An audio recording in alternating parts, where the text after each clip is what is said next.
یہ واقعہ ایک شادی شدہ جوڑے کے ساتھ پیش آیا جب زارا اور اکبر لانگ ڈرائیو پر جا رہے تھے۔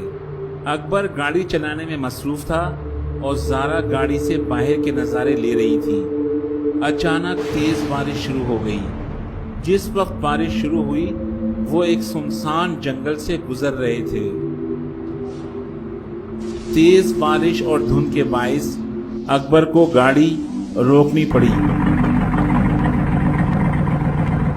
تقریباً 10 منٹ کے انتظار کے بعد جب بارش کچھ تھمی تو اکبر نے گاڑی اسٹارٹ کرنا چاہی تو گاڑی اسٹارٹ نہ ہوئی۔ اس نے زارا کی طرف دیکھتے ہوئے کہا، لگتا ہے بارش کی وجہ سے گاڑی میں کچھ خرابی ہو گئی ہے۔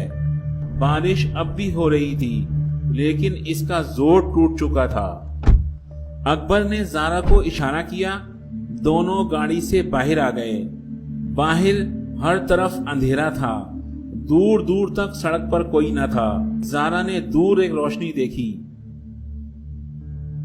اس نے اکبر کو اشارہ کیا، دونوں اس روشنی کی طرف چل دیے۔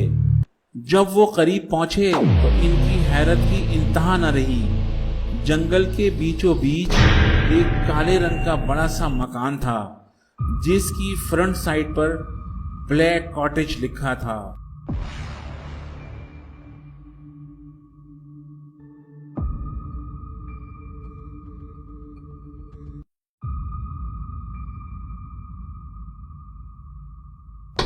انہوں نے دروازے پر دستک دی۔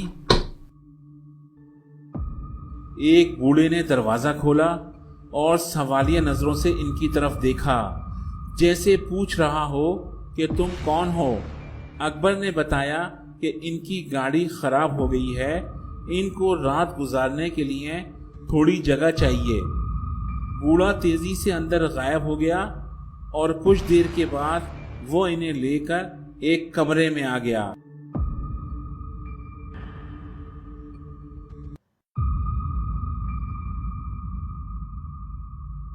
دیکھو، تم رات یہاں گزار سکتے ہو لیکن صبح ہوتے ہی چلے جانا، کیونکہ مالکن کو کسی اجنبی کا یہاں ٹھہرنا بالکل پسند نہیں ہے۔ یہ کہہ کر بوڑھا چلا گیا۔ دونوں بہت تھک چکے تھے، اس لیے ان کے پاس جو کچھ بھی کھانے کو تھا وہ دونوں کھا کر سو گئے۔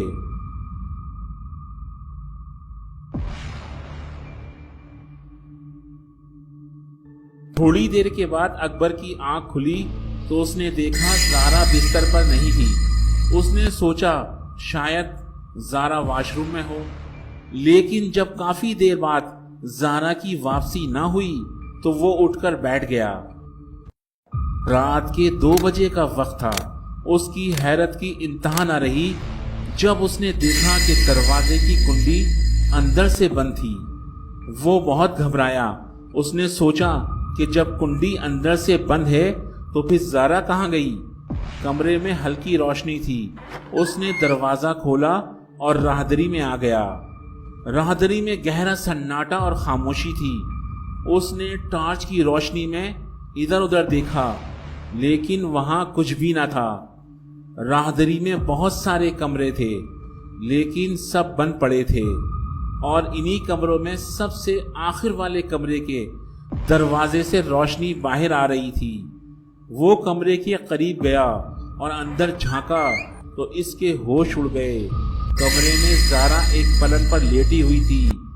وہ بوڑھا اور ایک عورت دونوں اس پر جھکے اس کا خون پی رہے تھے۔ یہ منظر دیکھ کر وہ بہت گھبرا گیا اور وہ بھاگ کر واپس اپنے کمرے کی طرف آیا۔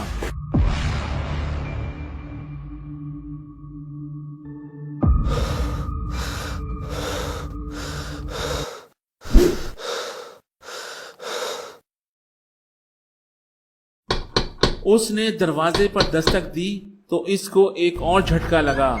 دروازہ کھولنے والی زارا تھی۔ اب تو اکبر پر پوری طرح خوف طاری ہو چکا تھا۔ وہ ایک دم سے دوبارہ اسی کمرے کی طرف بھاگا جس میں کچھ دیر پہلے اس نے زارا کو دیکھا تھا، لیکن اب کمرے میں کوئی نہ تھا۔